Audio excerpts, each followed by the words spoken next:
This is Hulk issue 338 by David Peter and Todd McFarlane. Them idiots with a Todd complex, they're gonna love this video because I will probably say that his art on Hulk was pretty shitty. It was inconsistent and it never came close to finding its feet the way that he would subsequently do on Spider-Man. I didn't think that he draws Hulk very well either. And the best piece of art in this issue is probably this here, this woman, because it looks like he just traced a Sal Buscema piece of art. This issue though, it introduces us to a minor Hulk character that only ever appears in stories by David Peter. She is called Duffy and that is her there.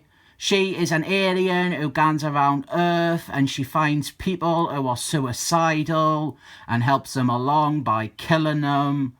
Right here we have got a bloke who is in the bath and he has gone bankrupt and he is thinking about killing himself, so Duffy shows up and kills him. And then we have got my favourite thing, a character having a dream sequence with symbolism that sets up the plot. David Banner and Hulk, they are arguing, and then Duffy, she shows up in the dream to put them out of their misery, but apparently it is just a dream, and for this issue, David Banner has precognitive powers. It's not like a real Duffy appearing to him in a dream. He's just having a prophecy in dream form. It's a bit like when Paul McCartney from the Beatles, when he wrote Yesterday in his dream. This is during the period where David Banner, he was on the run from the army and he is driving around in a mobile home with the help of his friends like Dickie Jones. Very evocative of the 1970s Hulk TV show.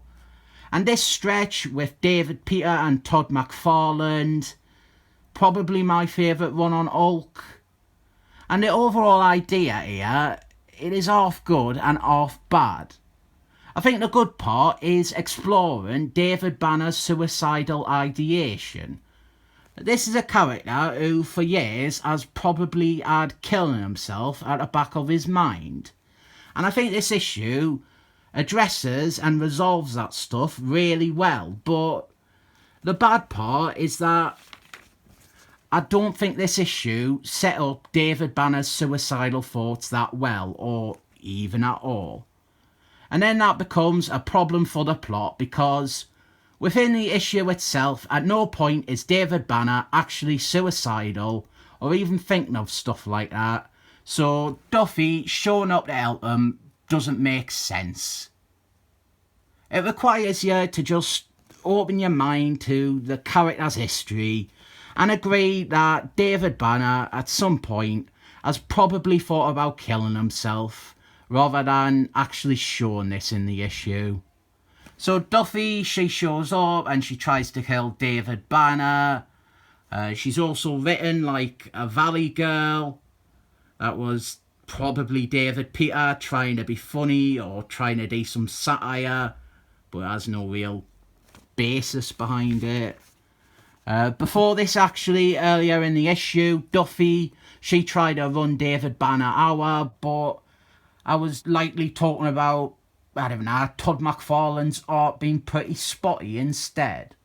We got a little subplot bit here with the reader, his face is obscured by shadows because it's hard to draw faces on every panel, isn't it?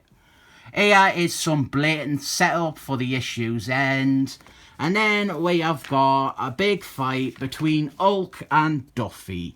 And this is a decent fight, but the Duffy character, she isn't explained or reasoned that well. It's not said how she is able to show up when people want to kill themselves, or why, in this case, when someone is clearly fighting back against her, then why she doesn't realise this person probably doesn't want to kill themselves anymore. But a lot of this is this really well written bit with David Banner rejecting the idea of suicide And so this is for Robin, who said he likes when I read the comics out aloud, which is something that I didn't think anyone got what I was making fun of. But, well, here we have got, it's like cutting back and forth between Banner and Hulk.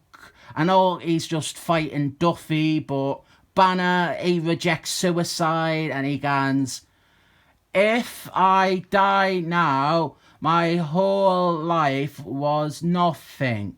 All the destruction I have caused, unatoned for.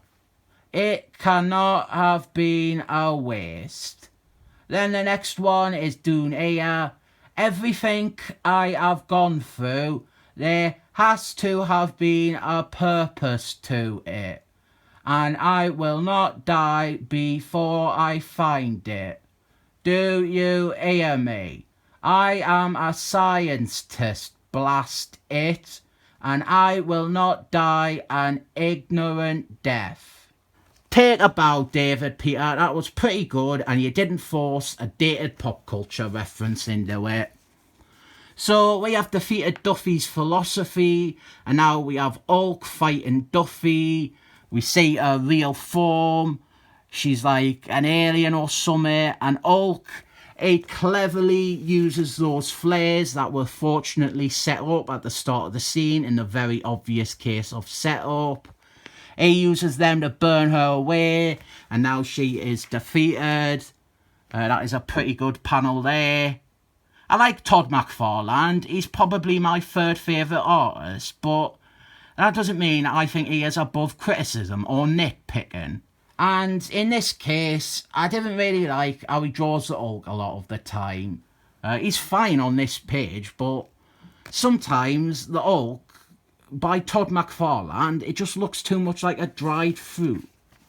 We end with Duffy. She appears before this minor character who I haven't even mentioned in a review because he was the source of some really telegraphed comedy sequences. I like the issue, I really do. I pointed out a lot of its flaws, but it's not... Anna, it's not flawful. That is the word I made up. Flawful. Coined 2020. It's like the new Gangnam Style. Everyone is saying it. This issue, it has got something to say, and I think what it says is really well done, but I just wish the stuff around that had been to the same standard. I do recommend this, and other than this cover where Hulk looks terrible, I didn't even think there were that many cases in the issue where the art was bad. Hulk, he didn't look too bad inside. It was really only Duffy that looked a bit bad at times. I rate this comic 7 thumbs up. Duffy, she's like this Welsh singer who had one hit called Mercy. Fun fact, I actually went to the same university as Duffy. She did a music course and she got kicked off it after a year because the tutor said that she had no talent and no future in music. Then she had a #1 single a year later.